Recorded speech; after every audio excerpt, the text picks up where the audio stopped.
on, and that's what they did in Singapore. And in 3 months' time, they had no more drug pushers. That works. It works. Now, Paul, Preston, please, come up. Preston. Thank you, sir. This is for me. It is me. All right. Well, listen, welcome to our meeting. And of course, many of you know that I was an educator for 41 years, from custodian to superintendent. So this is right down my alley to call some people up from our local schools, which I think is absolutely heroic on their part. I want you to know that educators are real heroes in my life. They do very heroic things daily that you don't know about. So with that, let's go ahead and get started, because we have a lot of questions for our local educators. And set the groundwork. We're not talking about negotiations tonight. So if you're a teacher out there, you want to talk about negotiations, not happening. Okay? Just to lay the groundwork. All right, first up, Dr. Paul Broughton. Did I say it right, Paul? Broughton, there you go. Trustee with the Sutter-Yuba City Unified School District. Aaberg, Superintendent, Yuba City Unified School District. And Robert Shemwell, Assistant Superintendent, Yuba City Unified School District. Okay, a little bit of history about schools. Free public education for our kids, right? Well, it's not really free because we pay for it, right? We're going to get into some of the funding situations that are going on with our public education, especially here in California. We're also going to be getting into Common Core and the curriculum and that sort of thing. But first, a little bit of a primer about free public education. The notion about free public education has been around for a long time, thousands of years, but it really started to codify itself around 1848. And it came out that a couple of people put together a manifesto. And they put out a 10th plank in their manifesto, calling for free public education. The name of the people who put it out was Friedrich Engels and Karl Marx. So here we are in America with free public education. But it's not Marx style. The one thing that really discouraged the Marxists and the socialists was a school board. A democratically elected group of people that would oversee the education of their kids, which completely flies in the face of Marxism. So what you have represented right here is the American style of free public education. You have people that are managing the money, you have people that are managing the curriculum, you have people that are working directly hands-on with the kids in the local community. And it ultimately gives rise to what's called autonomy in the local community, as opposed to having something that is dictated from the state down, right? Like Washington, D.C. down. Common Core? Anyway, we're going to be probably exploring some of those things tonight, but I just wanted to set that up for you so that you have a little bit of an understanding of where all this comes from. And why these people are so, they are great people who do a great job. They're very, like I said, educators are heroes for me.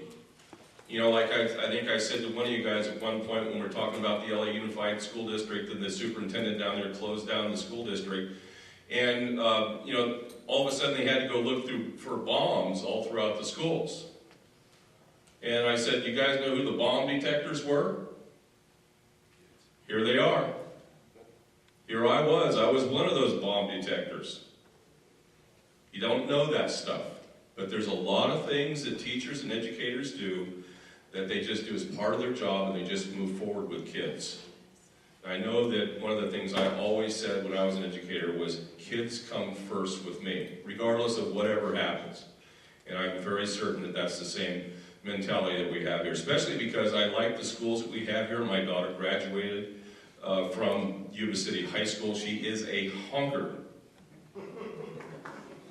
Bill is a honker. Very, very proud.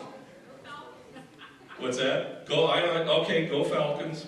Sorry, Falcons. I live in Falcon territory. Anyway, but with that, I'd like to welcome you all here to the Tea Party, and make yourself comfortable, and nobody's going to throw things at you or anything like that, because everybody says we're just a raucous group of extremists as Tea Party members, and of course is this a raucous group of extremists? Come on. And by the way, I just want to throw something in. In spite of what you're hearing from CPAC, the Tea Party movement is exploding all around the nation, just to let you know. I got that to let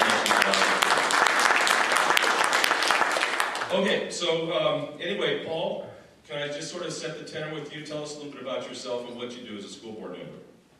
You want me to sing a song? Well, can you tap dance too? Well, I've been on the school board for 1 year, but I'm not new to education. And I ran in this neighborhoods up here, and I got elected. But I'm not new to education. I've been in education probably as long as you have, Paul. Okay, in various capacities, from teacher to principal to track coach and I'm here as an expert in education along with my colleagues who are experts as well. And what I want to do is tell you a good story. The good story is that when I began in education, we had local control. And very gradually, for different reasons, it went up to the state. And then you had different presidents that wanted to be the education president, and we lost more and more power to the federal government. And I think that has reversed. And I think that Robert will talk about the new program they have from the state that's going back to local control. When I first got involved here, I joined the Institute for Personal Responsibility.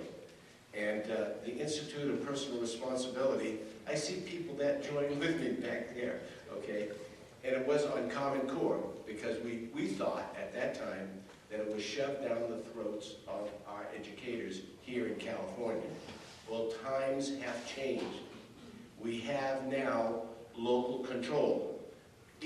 As we may have the power, it's a muscle that has to be exercised.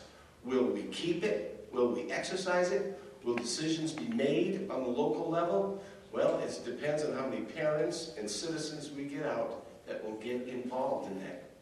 You know what I'm saying? So in theory, we have it, but will it really happen? I like to say one thing is from the outset.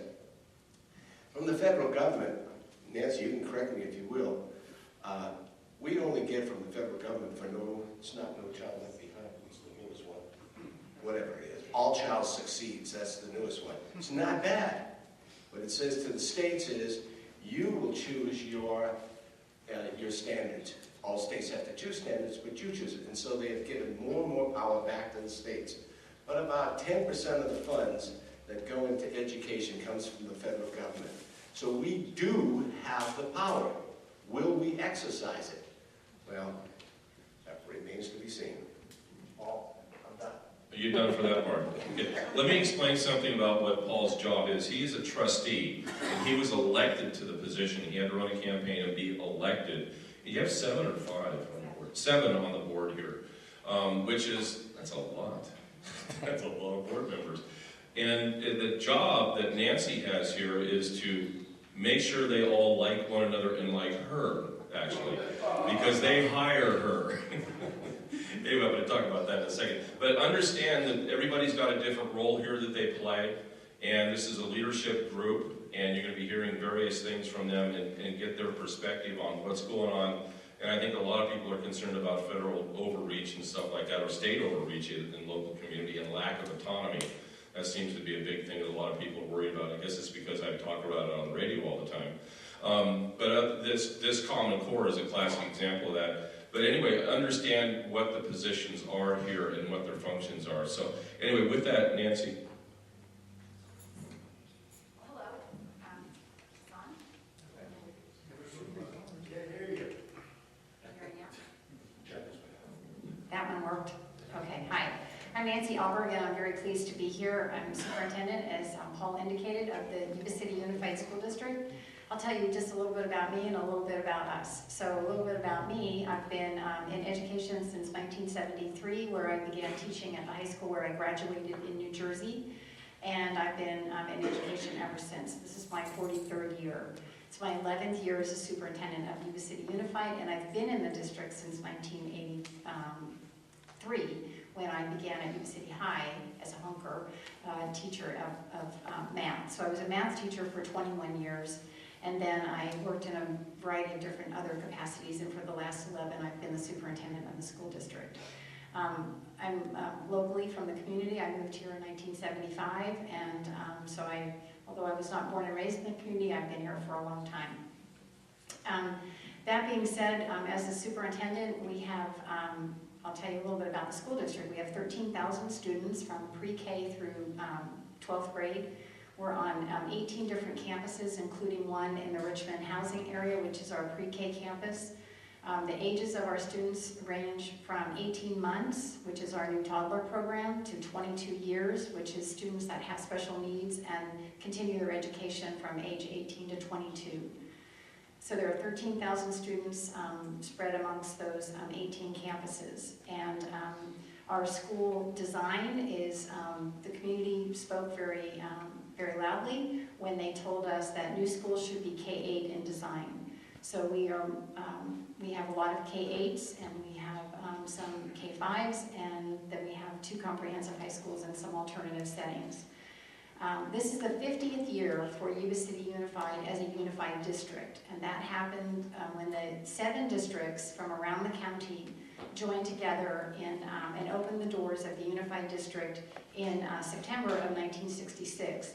And at that time, it was the feeder schools into the Yuba City High School District that joined together to unify. And this was a common theme in California at that time.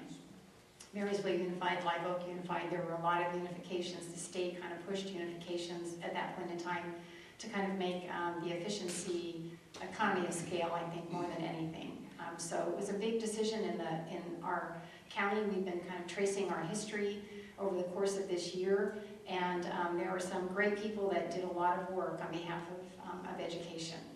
So that brings us up to today. And so where are we as a school district?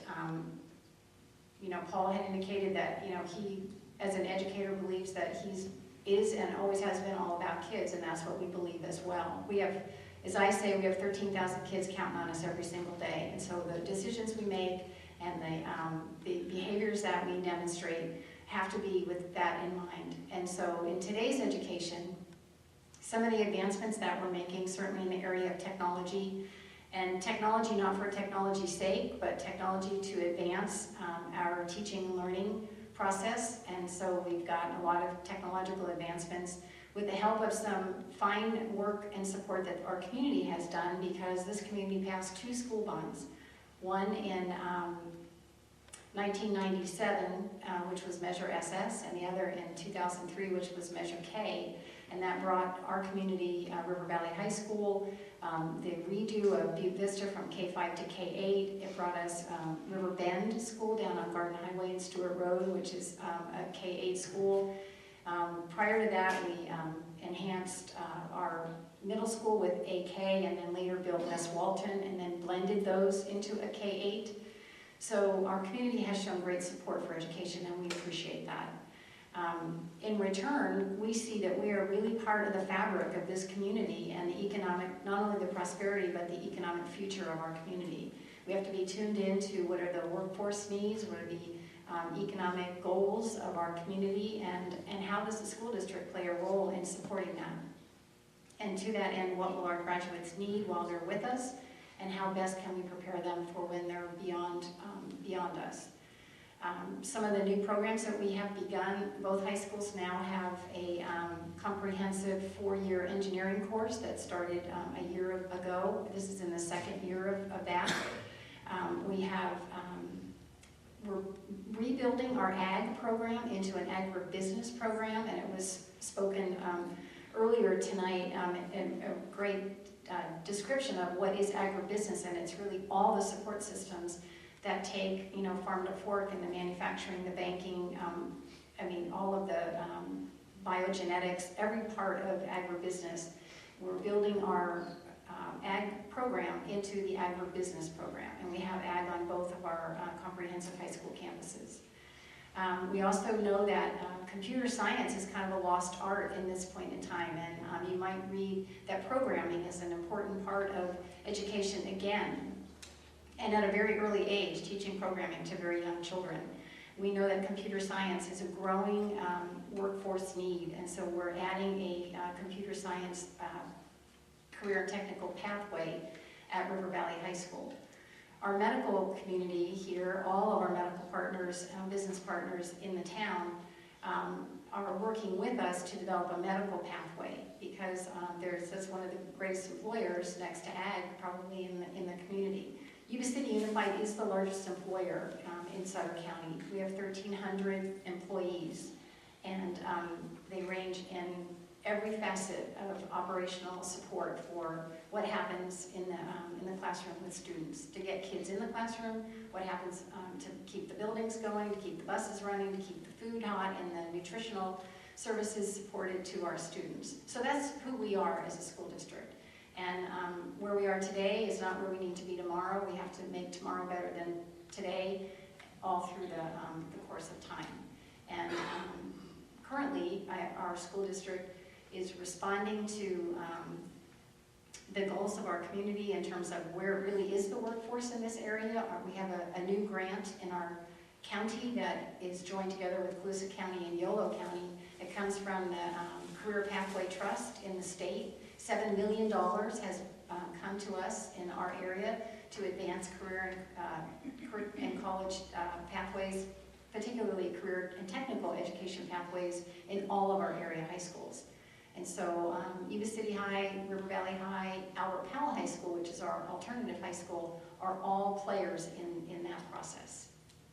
So with that in mind, I think I'll just pass it right over to Robert. And Robert, tell us a little bit about what you do relative to the school district. Good evening, everyone. My name is Robert Shemwell, and I am the Assistant Superintendent of Business Services with the school district. I, too, started education as a teacher, came up through the teaching ranks into coordinator and director of curriculum development for school districts, and then got really interested in the business and operational side of running a school district. And I've been with Yuba City for almost 2 years now, serving in this capacity, worked in the Bay Area prior to that, all in the business side. And I am finishing up, this will be my 25th year in public education, all in the state of California this June. So I've gotten to see education in the state have a few pendulum shifts, and I think one of the major ones that is out there today for us, as we said, Dr. Broughton had talked a little bit about it a few minutes ago, was just the major shift that California public schools have undergone with inside of public school funding in the state of California. Prior to 2012-13, we had a system called the revenue limit system that funded all of our public schools in the state. And under that system, it had gotten to a very bureaucratic, overly controlled, state-run financing system for public education. And one of the elements inside of it is that the state sent us, one large bucket of money to each of the school districts in the state to fund staffing and to run the major operations of public education. And then it sent us 60 little packets called categorical program packets to each of the school districts, and there would be bundled money in those packets. So you would get maybe district decide $2 million to put toward early school readiness programs, or to put toward English language learner support programs, or to put dollars toward maintenance routine restricted maintenance inside of the school site. So the state basically said, you are going to get these allotments of money and you will do exactly what we tell you to do with these dollars. And those 60 buckets went away in the 2012-13 school year into a new funding system called LCFF, Local Controlled Funding Formula. And basically what Jerry Brown had introduced was this concept of erasing all the lines to those little tiny buckets and pots of money and saying, look, school districts, we will send you the dollars, and locally you will determine what it is that you're going to do with those dollars. So it came, all these little tiny buckets of money went back to the state. They redistributed the formulas for each of the school districts in the state on the exact same formula and created one large bucket of money that they sent to the school districts. And he added two other elements in there, two smaller buckets that are called the supplemental and concentration grant money. Every district in the state gets a little pot of supplemental money, and that supplemental money is a formula-driven set of dollars based upon the number of free reduced lunch students, the number of low socioeconomic kids, English language learners, and foster youth kids inside of those community populations. And then those districts that had 50% or more of those inside of them qualify for what's called the concentration bucket. So the state was trying to address a situation that occurred across the state where there were great inequities between from community to community to community for funding for public education at the local level. Some communities have wealthier tax bases and they can pass local parcel taxes. They can pass local bonds to fund and support the schools in those neighborhoods. And some school districts do not have the ability to do that. So in the local control funding formula, dollars came back at a much more equalized level with a lot less strings attached to it and a weight to allow increased funds to come into communities that need a little extra dollars with inside there. The other side of public education that has also been around since the 90s is a thing called Proposition 98. And Prop 98 guarantees, and this is one good thing in the state of California, is that we are guaranteed 40% of any budget that is passed in the state of California. So public education will receive 40% of whatever the adopted budget is for that year. Now we all know that we have good times and bad times to our economy. And in those times when the state is not able to fund that 40% level because the state feels that they need to distribute dollars a little differently, they can pass budgets without meeting the Prop 98 guarantee, but those dollars have to be repaid back to the public education entities once revenues pick back up in the state. So the third kind of branch to what I'm talking about is this notion that we are in a time and a period coming out of the Great Recession, the largest recession we've had in the United States next to the Great Depression back in the 20s, where the state for multiple years, from 2008, 2009 to about 2012, could not guarantee those payments to public education, and public education was cut by millions and millions of dollars. Literally, this school district would see a $10 million drop in funding on a year-over-year basis. And so as the economy has started to move forward, tax revenues have started to increase, the majority of which are coming from a boom in technology-related services out of the Bay Area, have enabled the state to start picking up and paying back and increasing funding to public education. We know that it's a short-lived burst of dollars coming into our coffers based on tax revenue, And I think this is a time for school districts across the state to exercise an increased level of caution around how you utilize those dollars that are coming in at this particular point in time. There are great arguments across the state with inside the school districts about what to do with the money. One of the largest arguments is, hey, let's pay people more when the dollars come in. But very little attention paid to the fact that we were unable to repair our roofs and put new doors on classrooms and paint buildings and fix the cracks and pavement. All of that money went by the side during the Great Recession, and school districts across the state were unable to make those repairs. So it hasn't been, but for the last 2 years, where increases in revenues have picked up significantly for public education.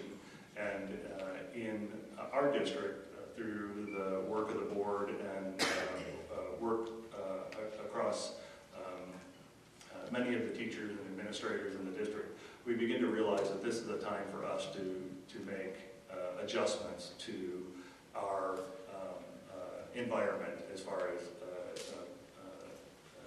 being able to educate students. So we have seen that increase in funding coming from the state. It is not back to its fully funded level that we were in 2008, 2009. We will not realize that fully funded status till the year 2021. Again, if tax revenues continue to pick up in pace, they may be able to get us back to fully funded before 2021, but our target right now is 2021.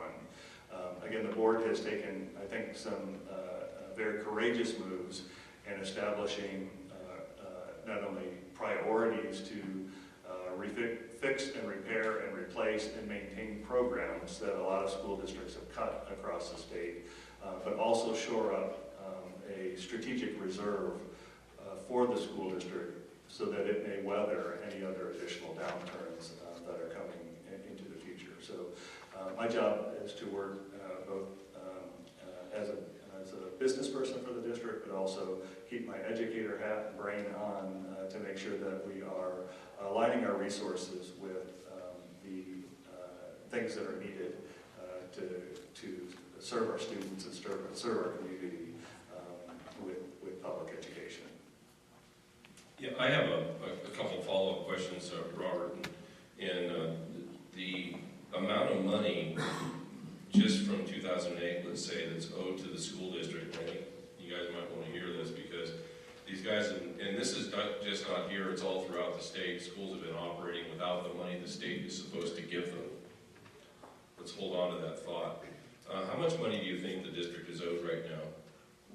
I don't want to put any pressure on you, but how much money do you think it is? Well, the district... Just since 2008. Well, since 2008, you can basically say that the district lost around $10 million a year for each one of those years going forward. And it wasn't really until 2012-13, again, that the district started seeing some of these dollars back. So if I go from 2008, 2009, 10, 11, that's at least $40 million. And what's your annual budget? Our annual budget for the district currently is $130 million. So you're losing about 100. You're really operating on 120 million. That's correct. Okay. So do you see what's going on here? You know, I get this time that, you know, I'm taking this opportunity because I want everybody to understand what they're dealing with. And this is a district that's managed pretty well. You have other school districts that are out there that aren't getting even close to that, are they? No. I mean, it's not their fault. It's just what the government is doing to them, and it's affecting our kids.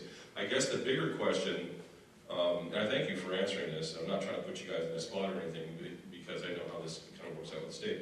What about deferrals prior to 2008? Do you have any estimated on how much money you are owed for that?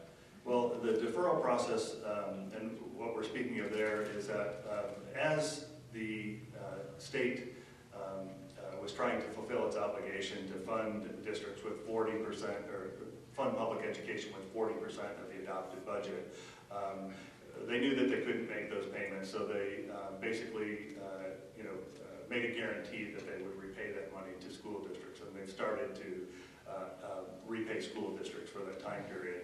But one of the other tricks that they did with inside of it was they delayed the payments that were coming to school districts. So the example would be if you went to work today and your boss told you, you know, I'm sorry, I can't pay you for your work at the end of the month, this month, but I'll pay you this paycheck and your next 2 paychecks in 2 months from now.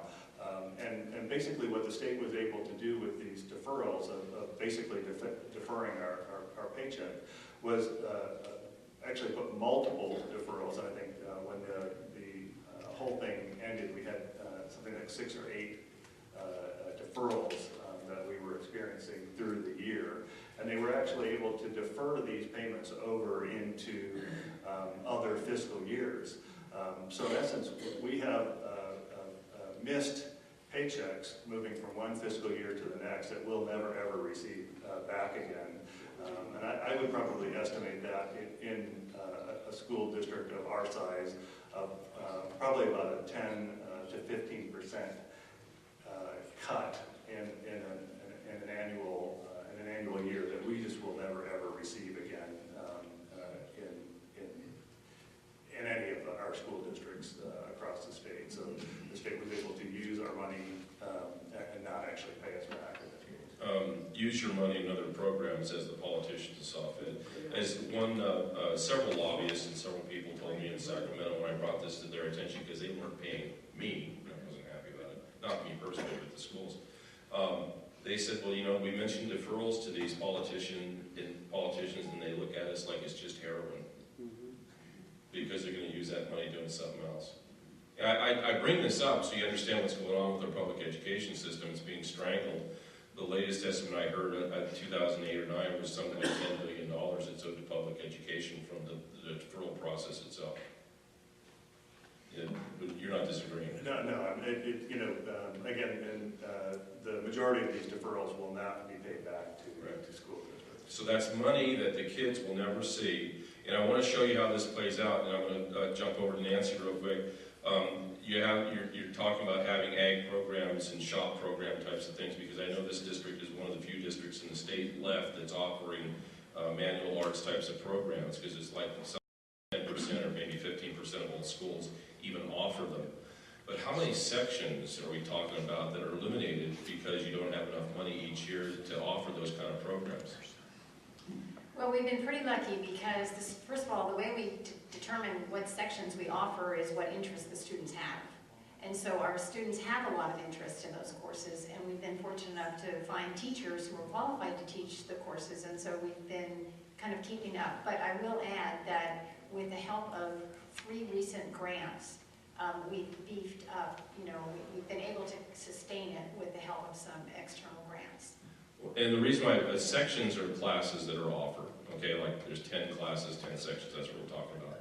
And I'm bringing this up because it just so happens we're very blessed in this community with the school district that we have. They have manual arts. Kids are making things with their hands and doing things with their hands, which is a critical part of learning. That has all been basically taken out of public education in California schools over the last 30 years. I saw this happening. I fought it as an administrator and school person. But in this district, we're doing pretty well in that regard. And I say sections because you can have high school districts out there, and you ask for school districts, well, how many shop do you offer shop? And they'll say yes. You have to ask the next question: how many shop classes do you offer? Oh, 1. See, when they should be offering 20 or 25, and that's my point. We in public, and this is the bigger point that's happening right now, is that China is collapsing. The world economy is collapsing. We have an opportunity, if we have people with the skill ability in this country, to bring all those manufacturing jobs back to the United States of America. And this is going to bode well for this school district, but it's not in this community. But look at what's going to happen to the rest of the state out there, because you are offering these classes and kids are getting the skill ability.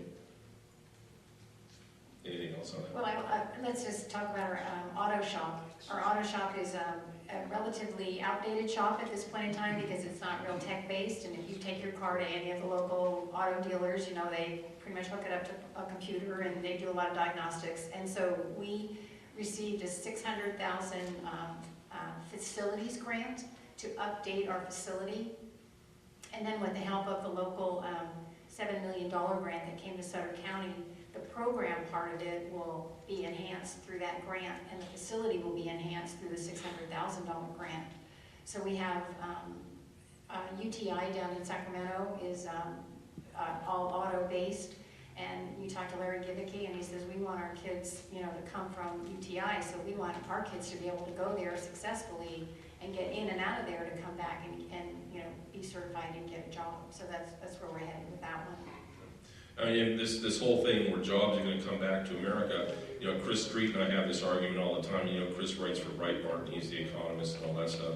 And I say, he and I argued about this Friday afternoon, actually. And I said, Chris, unless we have kids that are going to schools where they're making things and doing things with their hands, we aren't going to be having these jobs come back. And right now we have the energy, the prices are down, we have a workforce that's capable, we have communities that want businesses to come back, but if we don't have our kids skilled in this area, they're not going to come back. They're just not. Or we're going to rely on illegal immigrants coming across the border, which is what you see with the National Chamber of Commerce, I might add. So it's all about our kids here. A little side question. How do you feel about the University of California system putting California kids to the back of the line? Any thoughts on that, or should I put that out there? Well, I'll say it's getting harder and harder for our kids to get into the University of California. California kids, right, our local kids, and the competition is really stiff, and the enrollment has slots, if you will, have been reduced. And so, would it be great to have California kids in the University of California substantiating and supporting the economy of California? Of course it would be, yeah. Yeah, the California kids don't bring with them first thing that's the most important to the UC system, and that's the money from being an out-of-state tuition person or out-of-country tuition person.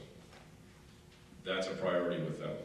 So that's why California kids don't get in first. So, I mean, I can say that because I'm a radio host now. And I say it often. But are you kind of grasping the magnitude of what's going on with our schools here? Your kids are being shortchanged and have been shortchanged in the school district for millions of dollars since probably the late 90s. And people are just the great educators. What we do is in education, we say, oh, we just pick up and move on and make the best we can of it. Because we can't take on all the political consequences. These are the state representatives that are denying the kids of this state the money to operate schools properly. It's not the educators. And I want to put that out there. The local educators have no control over a lot of this stuff, but we as citizens can, and that's why we need to be proactive. I was coming to you, Paul. Microphone, please. I'm not going to be funny. Okay. One thing I'd like to dispel is a myth out there that American schools are failures. They're not. If you compare our schools to around the world, probably the best schools for a while is Finland. It goes up and down. South Korea, Finland, Singapore. But that's comparing the entire United States. Many of our states do better than Finland does. Massachusetts is one in particular. And then within the state of California, there are schools that are having real difficulties and some schools that are just outstanding. So we say, well, is Yuba City High a success? Yeah, you go into some of those classes, probably talk about our superintendent in mathematics, and you won't even understand what the heck they're talking about. They're that sophisticated. So don't lose faith in your education. Yeah, I get some areas are having difficulties, and they have dropout schools and so forth. But other schools, and I'm very proud of Yuba City schools, they are successful. Yeah, and you mentioned something called dropouts, because that's been near and dear to my heart. I wanted to talk for a second here about the categorical programs that were eliminated, first starting with Arnold Schwarzenegger, because that's one of the big ones that happened. And it was near and dear to my heart because I was also being pressed as being a principal in multiple schools, one of them being adult education. Adult education, basically, I don't know what the state of adult education is today. Nancy, can you maybe speak to that? I mean, not just this district, but perhaps from the state. Now, the reason I bring this up is when Arnold Schwarzenegger did away with categoricals, adult education was one of them. About a 155-year history of adult education in California, providing perhaps one of the greatest assimilation machines the world has ever known. Assimilation machine by way of all the different ESL programs, people learning how to learn English as they come over as new immigrants and so on. In a lot of school districts, it just went away. And Yuba City Unified did not actually have an adult ed program. The county office supports adult ed in our area. And you're right, Paul, that it was a significant reduction. And most notably for high school students who wanted to, they're nearing their graduation, they're eligible to take classes through the adult ed to kind of accrue more courses or credits so that they actually could graduate on time, and they are no longer eligible for those courses. So the most recent legislative action has been in AB 86, and that has really caused counties to join together in collaboration with other and form kind of coalitions. And so Sutter County is now a part of a larger group that is supporting adult ed, but the design of adult ed in our community is significantly changing and reducing. I guess the question is about, because one of the things that we always had in my schools is we had a gazillion ESL programs. You know, immigrants that were coming across the border and then learning English. And I don't care what anybody says, my experience has been when they come here, they want to learn English. But now that has been shut down. Now, I have philosophies about why it was shut down, but it's shut down in most of the state. And I guess the question is that what people are really realizing that's probably been a big mistake. Well, it certainly has an impact on employment and in sustainability for jobs in local areas. In our school district, Robert talked about the funding formula for schools today, and it really is based on the percent. The supplementary and concentration parts of the budget are really based upon the percentage of children that qualify as one of three things. And some kids have more than one qualifier, but they only count once. And that's English learners, kids of poverty, or foster youth. And for us, the foster youth is a smaller population than either the kids of poverty or the English learners, but our percentage is 70%. So 70% of the kids in Yuba City Unified, which is an extraordinary number, and it's really generally surprising to our community that the number is that high. So in our school district, 1 out of 4 students have their primary language other than English, which means that you could probably double it, or at least 1.5 times that for how many adults have primary language other than English. And there's just the jobs, and the job market is just, the jobs that we need filled can't be filled with folks that don't have those skills.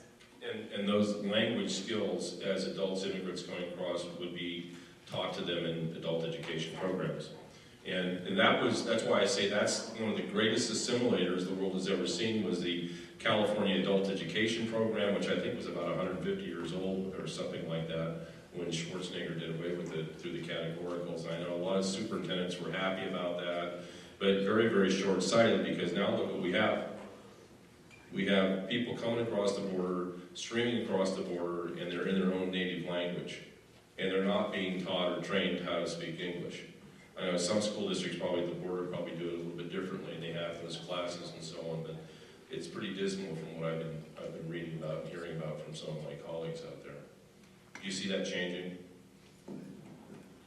Well, in our local area, as far as the English language classes, Yuba College has English language classes for adults, and that's really the only source that's a long-term source of solution for us right now in our area. I bring this up because President Obama, in the New Americans and Welcoming Communities program that he used his pen and famous phone for, it requires that individuals coming across the border are taught in their native language.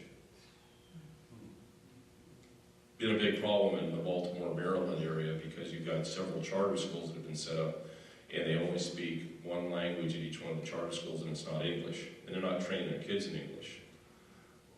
Now, conspiracy theories or what? You know, that's just wrong, in my opinion. Well, and it's obvious in our area that we have Spanish-speaking folks and we have Punjabi-speaking population. But what's probably not known to folks in our general community is that our school district actually serves 36 different languages. And 36, but not all of those children are only speaking their other language. Many of the languages in the other category, the children really are fluent in English and also in another language. But the kids in our schools, you know, really do speak about 36 different languages, which is pretty amazing. And you think about LA Unified or somewhere else, it's much more urban than we are. Sacramento is just many, many more languages. So our primary languages are Spanish and Punjabi, and we have very little Southeast Asian. We have some, but of course Yuba County has much more of the Southeast Asian languages. When I was down in Southern California schools in the 80s and 90s, it was not uncommon for some schools, such as like Santa Ana Valley and some of the other schools there, to have as many as 75 to 85 different languages spoken on the campus every day. I mean, that's what you have to learn with, but there's English is the common denominator there with all of them, so that's a big challenge. And if you don't have your act together on that, what does your ELCL program look like right now? That's a waste of time. Well, the language is in English. The English learners learn English, and they have a structured English time where they're learning the English language and the structures, the grammar, the noun and verb agreements, the sentence structures, and all of the real construction of our language. And they speak and listen and read and write English, just, you know, from the ground up, learning the alphabet up through, you know, being proficient in the English language. So California used to have ESL, English language development, whatever you want to call it, where people had to speak the primary language. So children wanted to honor the primary language. The problem being that there weren't enough educators that knew academic language skills in all of these various 86 different languages, for us 36 different. I mean, you just can't get educators that have academic skills in all of those languages in any given school district. So it really came to, we could do a whole lot better job if we taught kids in English, and we taught them English, and that's really what the program is now. I think it was Prop 227 in the Yes. 90s, yeah, that brought that about. Okay, let's get down to some real meat and potatoes, and that is Common Core. Where do we stand with Common Core today? Because, well, I guess the bigger question preceding Common Core, and a lot of people don't understand this, Common Core came about as a result of a grant program called Race to the Top. And it was a so-called competitive grant program offered by the federal government, and actually the money came from TARP. And this was through Obama and through Arnie Duncan. Well, I happen to have met Arnie Duncan in a certain meeting, which is kind of interesting. And this program, competitive grant program amongst the states, had several requirements to it before you could even apply for the grant. Now that's kind of backwards, isn't it? When you apply for a grant, you don't normally have to do a whole bunch of requirements or change your state laws and so on. But they had a little interesting twist to it. In Race to the Top, they wanted you to do what the federal government told you as a school district or a state to do. Now, bypassing what's known as the 10th Amendment. And a lot of people said, well, we're desperate for money, we'll do whatever we need to do. Isn't that right? States are desperate. Okay, what has happened now to Common Core as far as the state of California is concerned? Because I think you're going to be kind of interested in what's happened here. Go ahead, Paul. Let me start because I lived it, okay? Prior to the Common Core, they had state standards, and they worked for about 4 or 5 years creating, it wasn't 4 or 5 years, it was a gnashing of teeth. And what the standards are is what the teachers are going to teach in the classrooms. Teach this, that's what the standards are. And prior to that, they had something, they didn't have standards, they had frameworks. You teach a class, and in what you teach, you're going to teach this. Then they came up with state standards. It was a gnashing of teeth. And they came up with some standards that were questionable, and the state set up a program where, let's say in math, the math teachers would get together and say, okay, how can we make this work? So that's why I was flabbergasted when I came here and found out that they threw out all of the state standards. And on those state standards, they purchased hundreds of thousands of books. In fact, I've seen some new books that were based on, I don't want to say they're old standards, they were valuable standards, they were good standards. But it is what it is, and then, you know, as Paul has said, in order to get the money from the federal government, you had to adopt the Common Core, right? And so they did, and the state legislature, this is a problem, agreed to that. So it's in the law. So the next question I have is, some of those standards, the new standards, need to be altered and changed over time to make them work. At least that's from my end, from the subject that I don't know too much about, mathematics. So I think in time, I'm just talking ahead of this thing, the state's going to have meetings to get people together and modify those standards to make them more acceptable, because no standards are ever perfect. That's my opinion. And correct me if I'm wrong, but as I remember doing standards, and listen, I can't stand doing standards, and I'll reflect what Paul said. I've done standards, it's like all my life. And, you know, we've been on committees and so on, from school districts to state and all that stuff. I guess what I'm telling you, though, and commiserating with you, I was involved in a process. And when you had Race to the Top, and it's over John Q. Public, citizens, autonomous school districts, people were actually engaged and involved. You had curriculum committees, right? And curriculum committees with parents could participate, even with students could participate in formulating what the state standards would look like, or even the curriculum. Well, with Race to the Top, all that went away. And they said, here's your curriculum. Right there's your curriculum. This is what you're going to teach.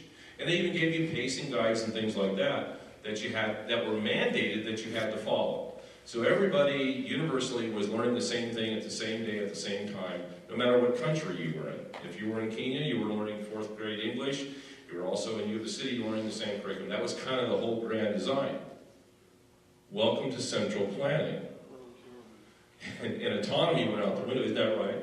And now, I'm really not sure where they are with this whole process. Are you guys going to bring about new curriculum committees, or what are you going to do? I guess the question. Well, you know, it's an interesting time in California because the way the whole system works is that you have standards, and then it's basically what do we want students to know and be able to do? How will we know that they can do it, which is the assessment system? And then basically what do we do if they're there in terms of moving them ahead, getting them all the appropriate sequel opportunities, and what do we do if they don't? They haven't yet learned it, or they can't yet demonstrate it. And then of course we have to, you know, accelerate their learning and get them onto where they need to be.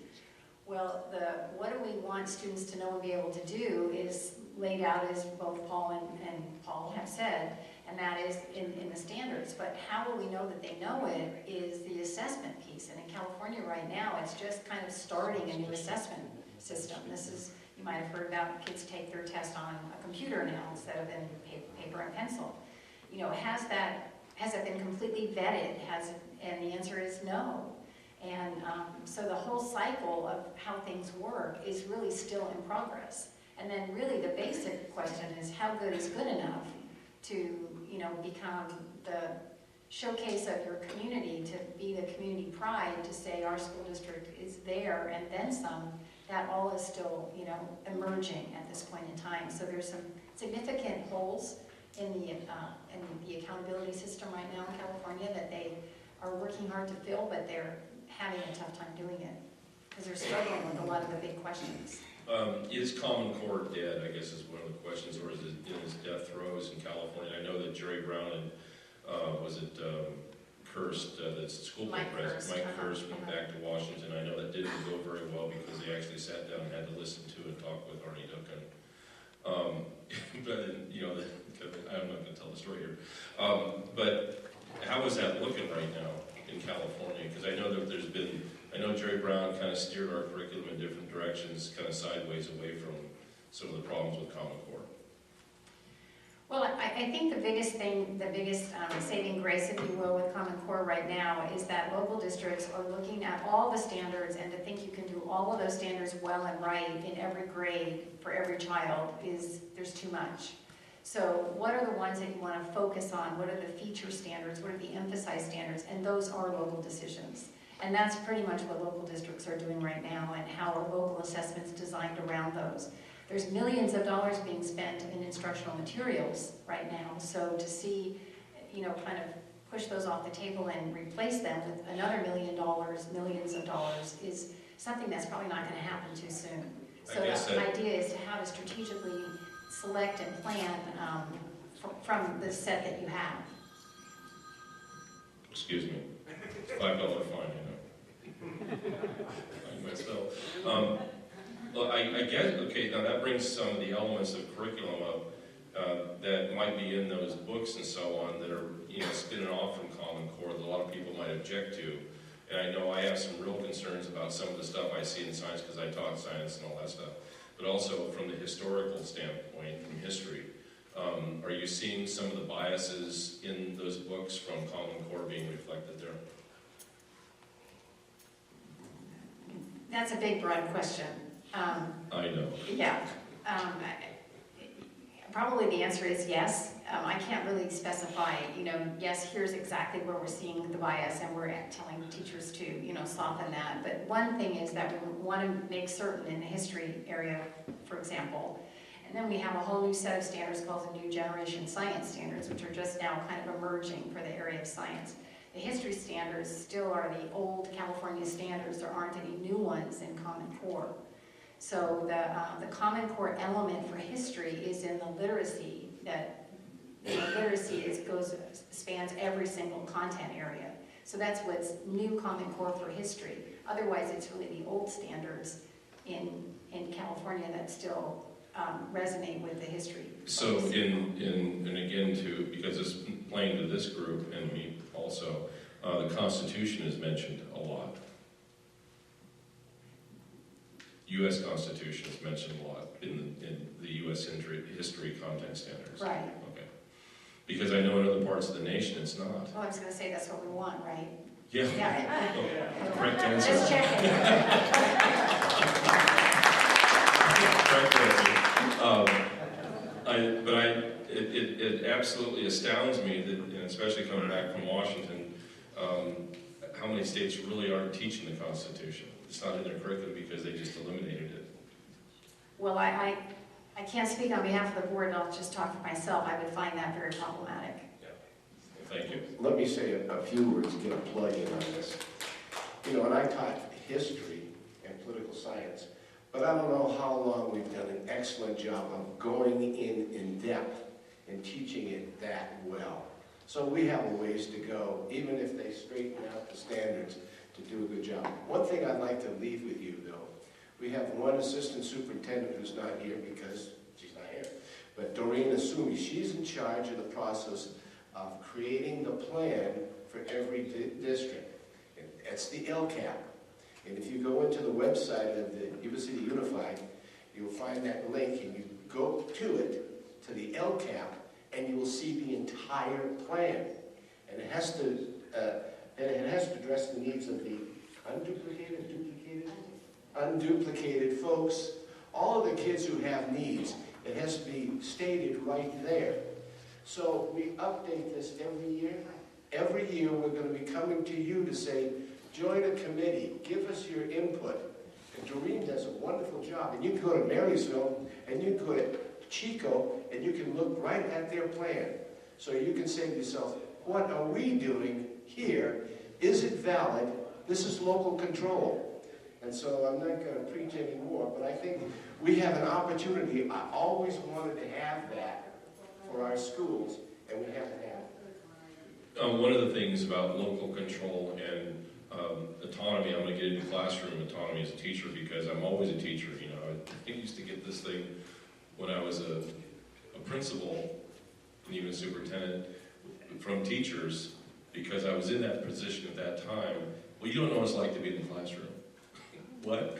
I'm sure you get that every once in a while. Almost 17 years in the classroom as a classroom teacher, biological sciences, environmental sciences, and so on. What type of autonomy does the teacher have in the classroom in this Common Core environment? I guess I can ask Nancy. Well, the teachers work together to build the assessments, and I think that's where their autonomy lives. In other words, I was a member of the math department at U City High. There were 18 math teachers at the time. That was before River Valley High School was built, so it was a very large group of people who taught math. And we had to come to terms with, if we're talking algebra 1 or geometry or what we're talking about, what is it that we really want students to have on the other end of this? And let's come together and see if we can find some benchmarks to figure out how well kids should be able to do. So therein lies autonomy for teachers, not necessarily as a single teacher, but as a group of teachers to take what they're teaching and I know the word pace is not a good word, but pace out the year with benchmarks to determine at this juncture, where should students be so that by the end, they're ready for what's next. Now, one of the things, though, and I think you probably understand as being a teacher, is that teaching is more like an art than anything else. And so an autonomous teacher having the freedom to act and do responsible things in the classroom as an individual teacher, that's still there? Well, it certainly is, but I'll just talk as a math teacher, if my thrill was graphing equations and that's all I ever did with the students and the rest of it I decided wasn't important, I think that's like the extreme of autonomy, right? But that's not what we're talking about here, No, right? no, in other words, if that teacher in a good judgment realizes that they've got 5 or 6 kids who aren't graphing correctly, she's going to spend more time with them, that sort of thing. Without a doubt, Yeah, absolutely. I'm trying to get away from the pacing business. Yeah, right, I can't stand the pacing business. What this means by pacing is it literally, some places, I know in the one district I was in, the superintendent was all big on having like minders in the classroom to make sure the pacings were followed through in different classes, and the teachers are like, who's this person, Yeah. And you get perfect strangers walking on your campus that with these pacers, like, what's that about? Yeah, no. Right. That was over the top. Anyway, I think we're going to ask for some questions here, and Larry is back there with the microphone. He's Mr. Microphone Man. So any questions? Larry, you get to bring the microphone. You got one right there, Mike. Over there, Mike. Mike, we'll get you. It's not on, Mike. The mic is not on. We need a mic check. Mike. Mike, we need a mic check, Mike.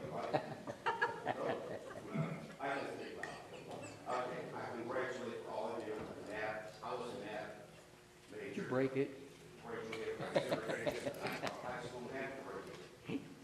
However, because I was not as focused on the process, I was focused on the results I was getting. I finally left because to me, results is what counts. So I guess the question I have for you guys, what are the results that you're getting with what's been going on in California, and particularly in your county?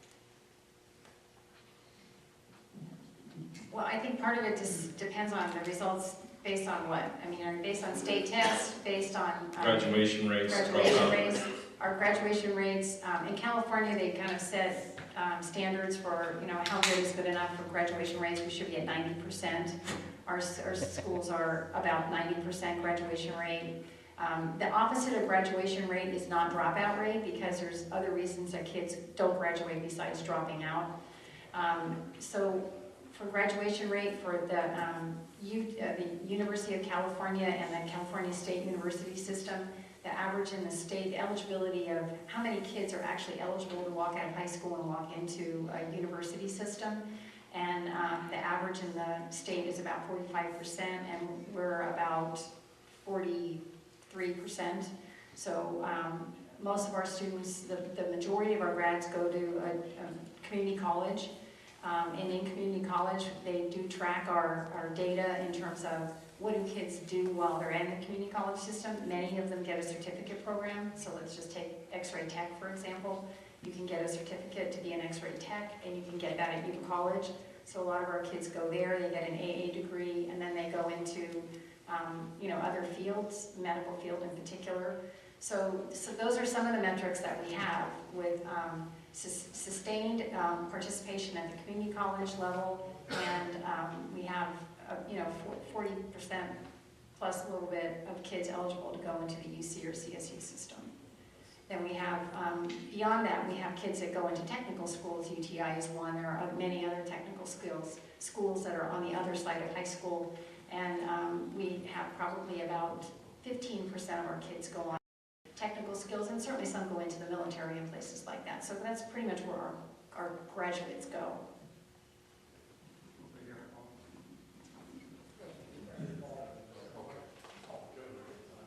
I was just curious whether the local high schools have the ability to have political clubs within their high schools. Yes, they do. The only criteria for forming a club is that a teacher or a certificated staff member needs to be the so-called advisor. They can work in conjunction with a community member, for example. But we don't have community members as the advisors of our clubs. It has to be a certificated staff member. But the nature of the club is based on student interest, and yes, that certainly could happen. Thank you. Yes, I was just questioning Common Core versus LCAP. Do you find that your LCAP is steering your school more than Common Core now? Or I think we're comparing two different things. we've got community involvement with the LCAP that talks about the direction of the operation of the school and where the dollars are spent on the education program. Wouldn't that steer that's what we've got our school. Well, you're certainly right that there's more public participation in the LCAP process than there is in the establishment of the standards and the Common Core. You're certainly right at that. And the purpose of the LCAP is to set the goals, and specifically it's to most primarily address the programs and services that are going to go to the students who represent most of the achievement gap, which are the kids of poverty and the English learners and the foster youth as identified by the state.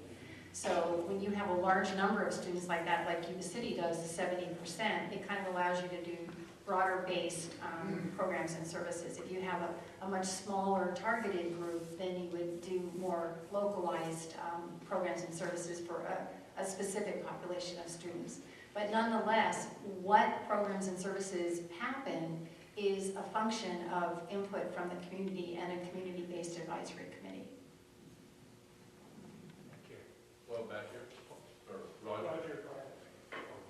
Do you have a drug prevention program, or what happens when a kid gets in trouble for drugs?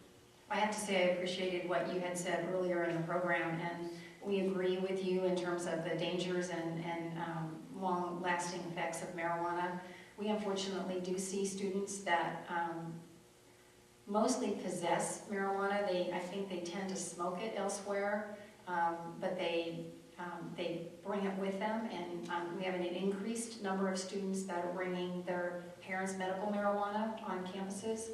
And I think you're right. I think there are parents who are sharing marijuana with their students. So that's a high level of concern. And you mentioned the potency of today's marijuana in comparison to like in the 60s, and how much more potent it is today, and we're well aware of that. So yes, we do, to answer your question specifically, we do have a drug prevention program. We have that on all of our campuses. We are very fortunate that we have counselors who work with students in that particular area in a variety of different ways, small group, individually. We have nurses, we have counselors on every campus, from kindergarten through high school. So that, and we do have a drug prevention program. That's great. When kid gets in trouble, do you get the parents involved? We do get the parents involved, and oftentimes that's very successful because sometimes parents are just unaware of what their kids are up to, and peer pressure is exceptionally strong, and they just get mixed up with the wrong stuff. So certainly we have great success with parents, and we do the process for getting in trouble and getting out of trouble, and the consequence and dealing with the consequences, definitely involvement with parents. Parents in jail. What is your percentage on the high school level, first year to fourth year in high school? What is your percentage of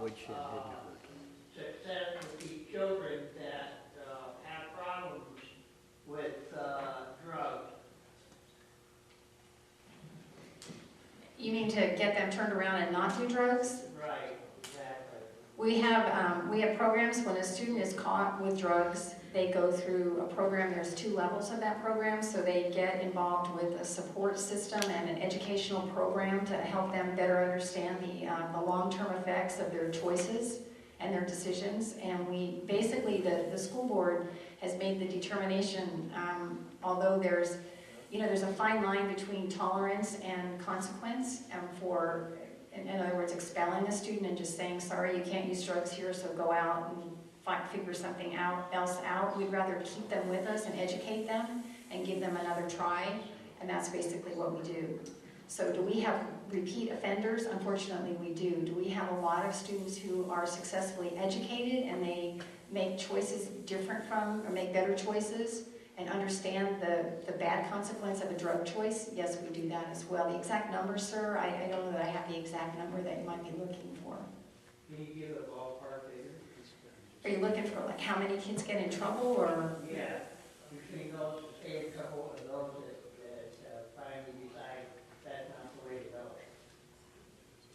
Well, I think one way that I might be able to draw a little insight into this, at every board meeting, the board entertains student cases of kids that are basically repeat offenders.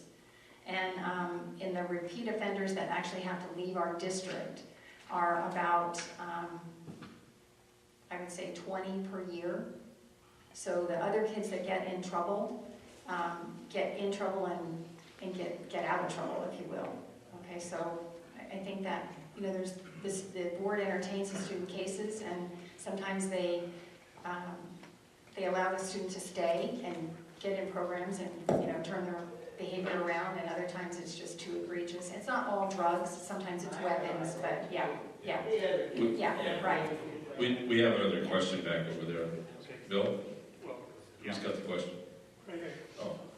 I just had a question about the Common Core curriculum. I've got 4 sons that are in the public school system, and all 4 were really good students. In the last 2 years, we've had 2 of our kids kind of really fall off, and then 2 of them just become so bored with the system that they're not really participating, they're not doing very well at once. So all 4 kids in the last 2 years have kind of really fallen off. And I was just curious as to who's actually developing the curriculum, and is there any implication as far as training for the teachers? Because, our kids come to us for help, and, I stopped math, probably had calculus 1, and I could do the math, but as far as the way the kids are learning math now, and how I know how to do math, it creates friction, a lot of friction. So one question that you asked, sir, is there training for the teachers? And the answer is yes. For our school district, there's very extensive training for the teachers, and basically the training is focused on kind of Common Core, how to make it work for your students, and how to create teaching and learning that's engaging and rigorous. So that's really the focus of the training that our teachers get.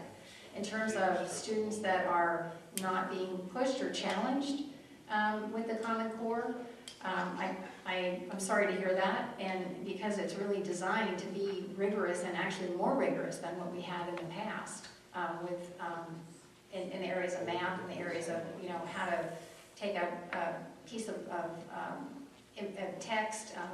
The whole idea of technical reading and writing that we really didn't do a lot of before is a focus in the Common Core, and it actually, when you look at what you need on the other side to get a job, technical reading and writing is one of the pretty important skills that you need to get out of high school and be successful in the job force. I don't know if that answered your question or not specifically. What can we do as parents to pick up the gap? Well, I think that's a good question.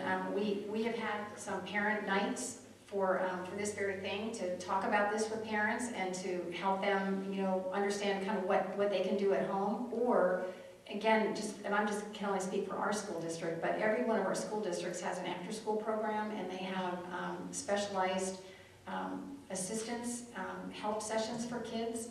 So I would say that, if you as a parent got in touch with your child's teacher and found out what sessions are available for the child so that we don't let them fall behind, and then what can you then do to help them kind of keep up and stay up to it, that would be my suggestion.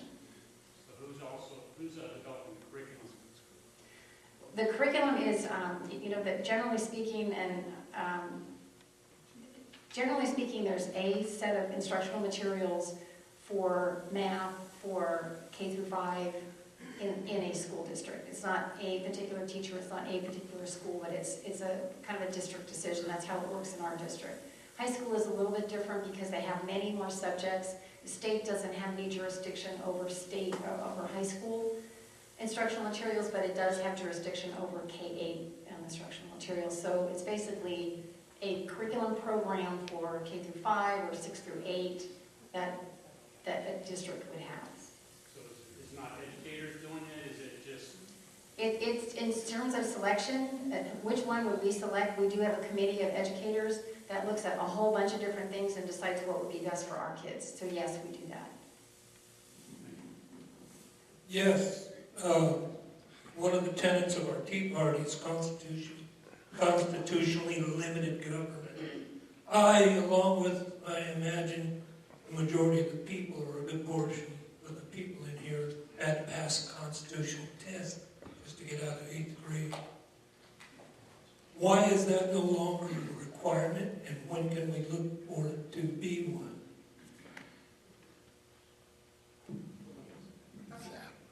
I can't remember, because I remember when they did have that constitutional test in the 8th grade. But I think that's something you have to take up with your legislator. You can, if it was taken out, you can have your legislator. If you have the votes, you can put it back in. Who took it out? I don't know. I really don't know. Mike? Mike check, Mike? Good evening. I rent apartments. I was a contractor and I bought apartments. And I have a lot of young couples or single people that are looking for an apartment. They don't know how to budget. So I think it's real important for those students to learn how to budget. And another thing I was thinking, if we don't have money to fix schools, and I'm big on trade. I made my money with my hands. Not everybody's going to be a computer operator. Not everybody's going to be intellectual. I believe in the trades. I believe what you're saying is mechanics. So I believe if we got repairs that need to be done and these schools need to be painted, let's teach these. Let's bring in some old-timers, retired painters. Teach these kids how to paint. And the other thing that I'm worried about is gangs in our school. These kids, some of them don't have the parents at home. And I'm worried about them because they're being sucked in by gangs. How are those poor kids protected? I'm really worried about them. Please share. Well, let's take the gang part first. The gangs in our, first of all, we have great partnerships with local law enforcement. We have a Yuba City police officer on Yuba City High School and River Valley High School campus. We also have trained campus securities on all of our middle school and high school campuses. Those folks are trained to look out for the kids and look out for the signs of them being, taken in the wrong direction, if you will. So gang paraphernalia is essentially banned from the schools, but mostly banned for kids that are known to be involved in gangs. And so the consequence for, you know how in the law enforcement they have kind of gang-enhanced penalty? Well, we have gang-enhanced penalty for consequences for student behavior as well. So, is it totally under control? No. Do we have gang influence on our campuses? Unfortunately, I have to say yes, we do. Is it something that is vigilantly looked at every single day by trained eyes and ears on campuses? Yes, it is. As far as the trade part and the use of the retired folks and community folks to help out, I think I'll turn that one to Robert. Well, just one comment from your statement. At this current time, school districts in the state of California have dollars being restored to their budgets to be able to get us back to a place where we can do the repairs, do the routine maintenance, do the restricted maintenance that was neglected during the recessionary time. So the dollars are coming. They're coming very quickly. The state is determining based upon their tax revenues that come in just how much of the burden that they can repay back and how quickly they can do that. So that's one of the things that you see, is you see this quick spike of new money or revenue coming into school district, and there's a lot of pent-up demand to use those dollars in a variety of different ways. I mean, if you're picking up the paper today, and you talked about it earlier, we're in discussions with our marketing units about salary and compensation. Well, they see this revenue coming into our budgets, and assuming that all of that revenue can be used just to increase salary. Well, there's a lot of pent-up demand within inside of the school districts to do those repairs. On the use of students or training in skilled trades, in the state of California, one of the largest movements right now are on career technical pathways, and there is, after depleting not only adult education, but depleting a lot of our career technical education programs in the state is now starting to rebuild them back as career technical pathways. And we're kind of in the infancy of those programs being started back into districts.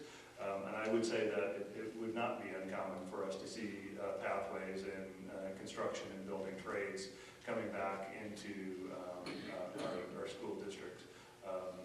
I do know just locally in the partnerships for career collaboratives, some districts have them.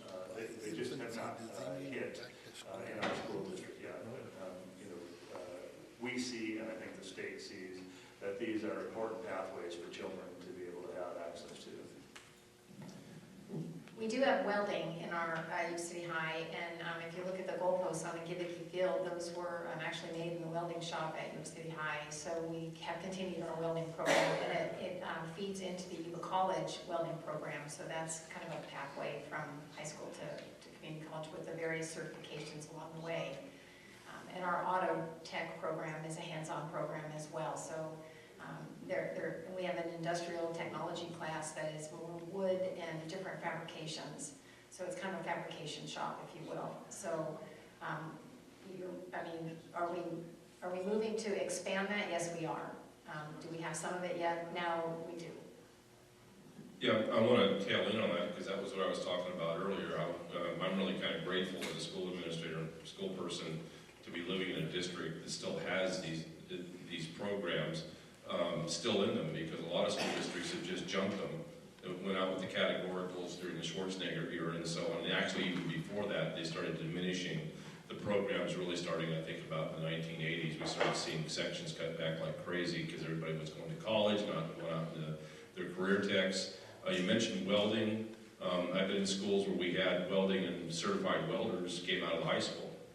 And, they go down over here to Roseville and work in the train yards and get $65,000 as a 19-year-old kid a year. So that's the kind of stuff that we need to bring back, and bring it back in larger numbers than we have it right now. Go ahead, Mike. I started in painting. That's how you started the trade. That's how I started. And from there, I went up in all the different trades. Put a brush in some young kid's hand and make it nice and shiny again. It really makes somebody, young man, feel good, or young lady, feel good what they painted. Even a mural. I remember we used to paint murals on the school. A nice, productive mural, maybe of the town. Not graffiti? Yeah, not graffiti, a mural. Spray cans, Mike? I really stressed that, really push that forward, because not everybody's going to do technical jobs. We still need hands-on people. Thank you. Thank you, and we agree with you. I think we're going to wrap it up here, but I want to make one comment because it tails off on what Roger was talking about earlier about the marijuana, because as you know, I'm a very big advocate in the anti-marijuana business because I did it for so many years, and so many DAR examinations of students, and so almost over 3,000 students I've examined for influence indicators in my career. And I was working in a school district in Sacramento area, and this is pertinent to what's going on in these communities here right now, because right now, as far as I know, in Yuba City, we don't have any medical marijuana dispensaries, right? Isn't that correct? We don't have any. But I can tell you that they're trying to bring them in here. And the bottom line to these dispensaries is that they are related to the cartels. Thank you. I'll just say that publicly. I say it on the radio all the time. I can give you the cartels that run them. The problem that you have with dispensaries is when they do come into your community and the marijuana overwhelms the schools. And right now, these schools are not overwhelmed. And that's a whole different dynamic to the school, because you'll have adults that'll buy the marijuana, come and sit off across the street from the school, and either give the marijuana for free or for small amounts of money just to get the kids hooked on the marijuana. And it just totally shape-shifts the schools entirely, and they go down the tubes. I talked to principals in Colorado. In Colorado, some of these schools have 2,500 kids, and the marijuana is out of control. They're all vaping, so you can't smell it. They smoke it right in the classroom. And their principals tell me over there that they're just losing an entire generation of kids. So we haven't seen it yet in this community, but I can tell you when I was working in the Sacramento area, they came in with pot dispensaries about 3 blocks from our high school, and it was just immediate. It just overwhelmed everybody, and nobody knew what to do, nobody knew how to act. And that's why, if you ask me, we got to keep these things out of here. Yes. Definitely. Thank you very much for being here, and see, we did fight, did we? Thank you so much for inviting us. This has been very nice to talk with you all. Thank you. You're welcome back.